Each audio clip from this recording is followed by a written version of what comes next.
दोस्तों आज की ये वीडियो हमारी बहुत ज़्यादा इंटरेस्टिंग होने वाली है क्योंकि इस वीडियो में मैं आप लोगों के साथ डिस्कस करने वाला हूँ यूएफसी के मेल अनडिस्प्यूटेड चैंपियंस की रैंकिंग के बारे में कि मेरे हिसाब से कौन सा ऐसा चैंपियन है जो अपने डिवीजन में सबसे ज़्यादा स्ट्रांग है और जिसको हराना बहुत मुश्किल है, और कौन सा ऐसा चैंपियन है जो वीक चैंपियन है और उसको हराने के चांसेस बहुत ज़्यादा हैं अपने डिवीजन में।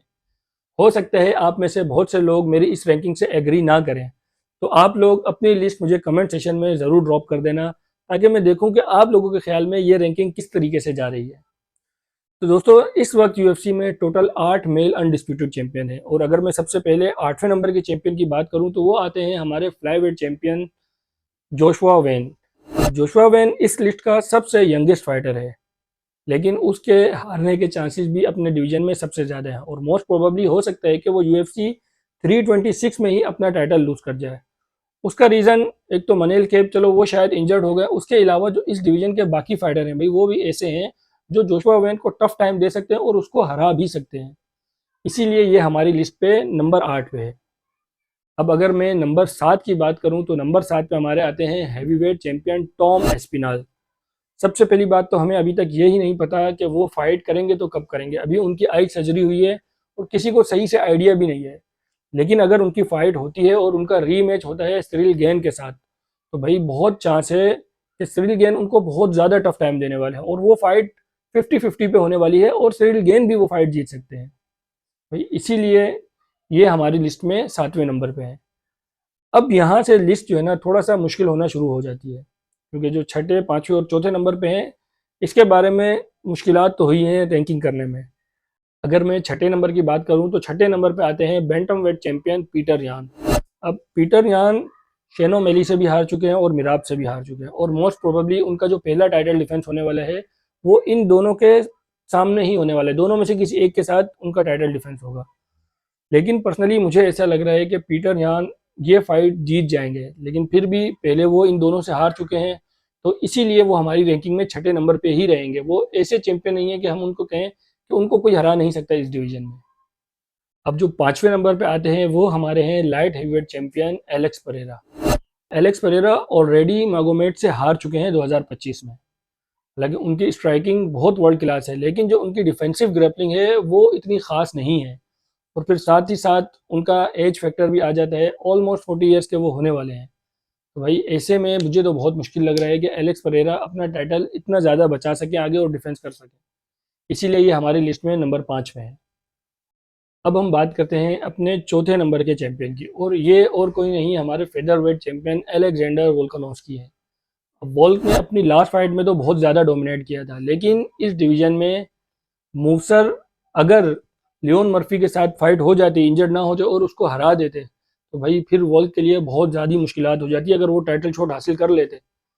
लेकिन फिलहाल वो इंजर्ड हैं। अब कुछ पता नहीं है बाकी चले, वो वोल्क के सामने इतना ज़्यादा मेरे ख्याल में सस्टेन नहीं कर पाएंगे। इसीलिए वोल्क हमारी लिस्ट में चौथे नंबर पे आते हैं। साथ साथ अब उनकी एज भी होती जा रही है और वो अपने प्राइम से भी अब दूर निकल आए हैं। तो ये तो दोस्तों हमारी ऊपर की लिस्ट हो गई। अब जो सबसे मुश्किल लिस्ट है ना हमारी, वो आती है टॉप 3 की। टॉप 3 का मसला सारा ये आता है कि हम किसी तीनों फाइटर को तो नंबर 1 पे नहीं रख सकते, किसी ना किसी को तो टॉप 3 पे और 2 पे रखना ही पड़ेगा। तो हमारे जो टॉप 3 में तीसरे नंबर पे आते हैं वो हमारे हैं लाइट वेट चैंपियन इलिया टोपोरिया।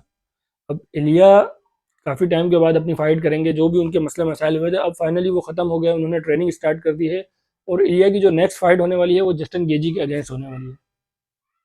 अब भाई उस फाइट का तो मैं क्लियरली आपको बता दूं, मुझे ऐसा लग रहा है कि वो फाइट 1 से 2 राउंड, 2 राउंड भी वो मुश्किल जाएगी। हो सकता है पहले राउंड में ही इलिया वो फाइट को फिनिश कर दे।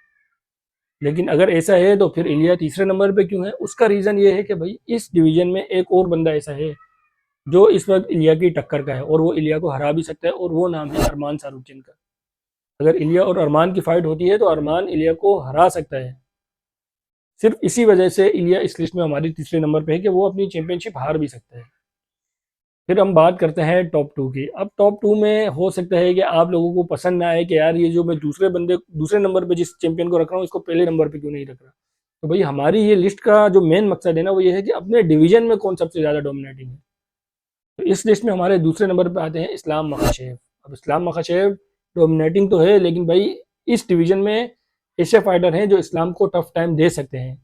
अगर इस्लाम इस वक्त लाइट वेट में होता तो फिर बात अलग थी, लेकिन जिस डिवीजन में वो आ गया है, यहाँ पे ऐसे फाइटर हैं जो इस्लाम को बहुत ज़्यादा टफ टाइम देंगे, और इसीलिए ये हमारी लिस्ट पे दूसरे नंबर पे है।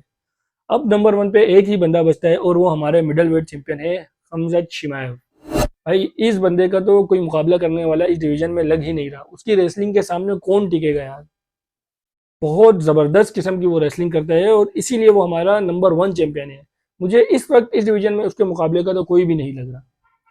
अगर आप लोगों को लग रहा है तो आप लोग कमेंट सेशन में मुझे ज़रूर बताना। इसके अलावा इसके अलावा आप लोग अपनी रैंकिंग भी ज़रूर शेयर करना। क्या आपको ये रैंकिंग सही लग रही है? अगर सही नहीं लग रही तो आपके हिसाब से कौन होना चाहिए और किस रैंकिंग के हिसाब से होना चाहिए, कमेंट करके मुझे ज़रूर बताएं। वीडियो पसंद आई तो वीडियो को शेयर करें, लाइक करें, और चैनल को ज़रूर सब्सक्राइब करें। Thank you.